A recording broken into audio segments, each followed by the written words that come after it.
So, Jeff and I go way back. This is Jeff Zell from Panaracer. We go a long way back. So we're actually at Cool Bike Show now. He's kind of sneaked me around the back of the stand, and I won't be able to show anyone this for about a month, I guess. No, I mean 3 weeks. 3 weeks? 2 Okay. to 3 weeks. March 1st is But I not far figured away. it's a great opportunity to get the facts about the new Panaracer Gravel Tyre from the man himself. So, I mean, Panaracer, kind of synonymous with gravel now. You were the first in the space, really? Yeah, I mean, this is the 10th anniversary of the original Gravel King, and actually work on it started a little bit earlier than that. But because it's the 10th anniversary and because of where gravel is now, Guy, everything's changed. We're coming out with an entirely revised line technologically speaking with the current Gravel Kings and the first new Gravel King model called the X1 since 2017 with the introduction of the Gravel King semi-slick, the SS. But lots has changed in those years. So what are you seeing as the major areas of development for gravel now? Bigger tires, obviously, but I think that it's not only been bigger tires because bikes have been built now around accepting bigger tires, especially in the rear, but that you've seen the category really morph to where it isn't just more groomed gravel like it was in the beginning, where you wouldn't necessarily take a road bike, but you would take something that had a little bit more robust feeling to it. To now things that might border along almost mountain bike type terrain. Yeah, things like Stigmata or stuff like that. Exactly. Traka, things that where you've got a lot of things being thrown at you. And we've got XC riders doing really well in gravel. That's like right. vegan, people like that. Exactly. And the roadside coming through to that too. Because of the connection between road and gravel, there's a lot of similarities in the technology and in the componentry and all of that. So, talk us through the new tire. The X1 is, as I said, the newest tire that we're coming out with, and this will be available starting March 1st in some parts of the world, most of them a little bit after that. And this really has been in development for 2 years. Takes into account everything that's been going on in the last few years in the way of hookless rim advancements and where people are with hookless rims, even though it's still clincher rim and wheel compatible. But the most interesting thing really is the tread design of this. The tread design really is a departure from anything. Yeah, I'm trying to work it. Is that a Japanese character running down the center? It's not. I call it Tetris, but it's not. Okay. It's almost like But it's not Cedric Gracia's monogram anymore. Nothing to do with that whatsoever. But the idea here is that more and more gravel riders are needing something that's a little bit more aggressive and a little stickier in the edge. They're not just going straight. Yeah. There's a lot more off-camber stuff. There's a lot more quick turns, especially when you look at some of the trails and roads people ride in places like Belgium. Plus the bikes are handling better, so you can actually drift them. You can actually lean them over.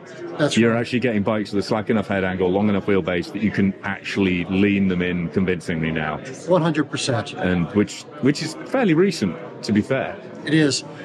I've seen that really in about the last 18 months. Yeah. Maybe 2 years, but really seeing it more so in the last 18. And to that end, we wanted to develop something that was aggressive but still rolled really fast. Yeah.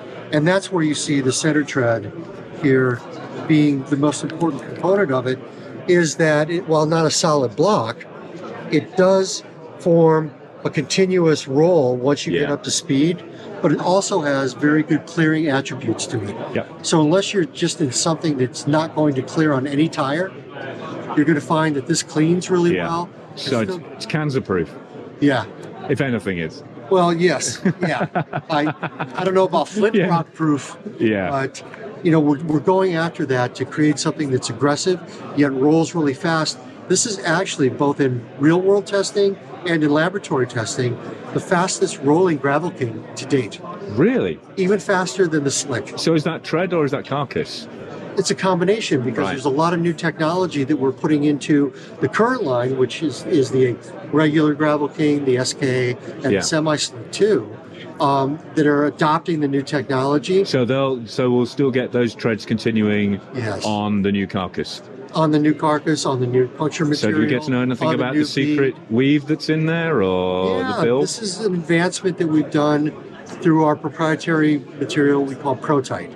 Okay. But we're not calling this prototype because it's only based on what we learned from prototype. Okay. This is going by the trade name of Tuftex, but it's still proprietary to us.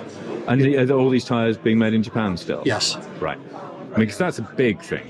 Yeah. That's a big, because most people have like offshored it to Southern Asia and stuff now, but you've always been based in Japan for your premium products. That's correct. Right. Yeah. Yeah. Still 95% of our products get made in Japan in our own factory, and we want to be able to control this kind of technology, not just in it getting out, but in what it is that we're doing with it. So in the new lineup, including the X1, you find a new variation of bead, of puncture material, and of the of the compound.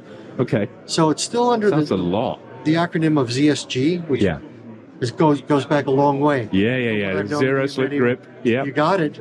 And silly as an acronym as that might be, it's what the tire really does, or the compound really does. Hot or cold, wet or dry, the compound doesn't really change at extreme temperatures. So you get the same feel to the tire. But not every... Yeah, because they've always been, I guess you feel it more on the road, but the Panaracer tyres have always felt really, really good in cold, wet conditions. Right. Because they've kept that tackiness where a lot of tyres go off and you start skating around on them. And that's really the whole thing that we were trying to accomplish with ZSG. And that's changed over the years, and again, for different things, whether it be mountain bike tires, other road tires, and gravel tires. And this one is now being called ZSG Gravel, because it's tougher than it has been before. You're not going to find that sharp rocks or big hits are going to necessarily ding or tear the tread as easily as might have happened in the past, or possibly with other tires too. Yeah. But you're going to find it to be much more supple. But because it's a little bit tougher, it rolls even faster than the original ZSG. Yeah. Okay. Yeah. But you've got a lot of grip going into corners. You've got a lot of grip in your bike. So that, combined with the Tuftex material, which is a really tightly woven material that we use in different areas, both in the standard version, which is bead to bead, in the plus version, which is an added layer on top of the tread. So that's what, if you're looking at a bike packing tire or a tire for really heavy duty use, you go for the plus version, or something like a Unbound. Yeah. Or tandem. Or tandem. Yeah. Exactly, which I'm seeing more and more of. Yeah. Gravel. Well, I've got a gravel tandem, so yeah, niche, but surprisingly getting more popular, I think. And people have a blast on it. Yeah. They really do. So that's the 45. What sizes will it be available in? Well, and that's another thing, is that we really kind of revised the entire lineup as far as sizing goes. The most popular size was 38s and 43s. Okay. Both of those sizes are gone. And we're going now with... Because you were kind of on a limb with those. There weren't many other people producing a 38 and a 43. Well, most people had kind of blocked it off to 40, 45, 35. You know the story behind the 43, right? That was our original 40. Is that right? No, I didn't. There you go. Every day is school day. You could still find some tires out there with the original 40C Gravel King hot patch on it. Wow. And that became I remember the Smoke Light 700 by 40. That's right. That was a really, really good tire, but the side knobs were so big it didn't actually fit through many frames. Nope, it did not. I remember trying to shoehorn into a bunch of stuff, but... Yeah, there were only some GTs and a couple of other esoteric brands that would work on. Yeah. Mount Shasta, I think. Yes. Yeah. Wow.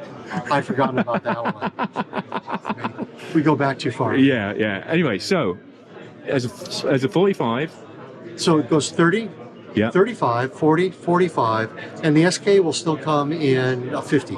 Okay. Because we do that now. Yeah. And there's 29 versions, there's a 26 version, and there will be new 650 versions too. Oh, okay. In 48s and 52s. Right. 53, okay. Excuse me. Yeah. 53. Yeah. So the one doesn't come in a 50, or does it? The X1 does not come in a 50. But the SK does. That's right. Right. Because okay. we've been doing that. And we'll see where the market takes us. So the largest, the X1 will come in as a 45. Right, okay.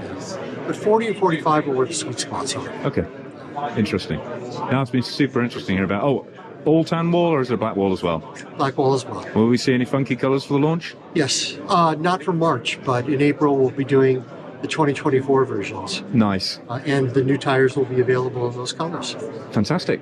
Jeff, thanks very much for your time. Guy, thanks for doing this.